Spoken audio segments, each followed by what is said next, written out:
I'm Ahmed. I'm a sophomore, and I'm Chirag and I'm a sophomore. our project was to get processing and Arduino to work together, and using them together to our idea.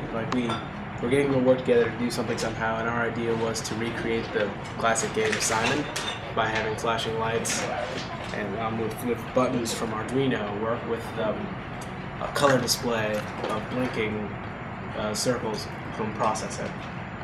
Really, the longest part of it and the most difficult part was making the code and processing, like the breadboard and the Arduino and Fritzing.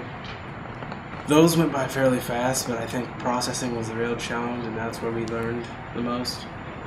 Because we faced lots of problems and bumps along the road with processing.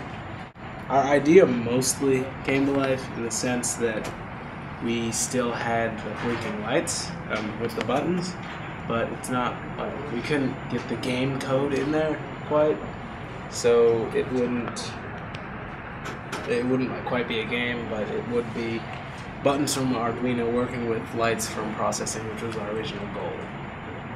The hardest part was making Arduino and processing work together. Yeah, and even though we didn't get our exact project, we're still pretty proud of it. And we learned that you shouldn't just give up. The second something gets hard, you should keep trying. Because we kept trying to get our buttons to work with our lights, and it took us forever and ever and ever. It seemed hopeless sometimes, but in the end, you can see it still worked out.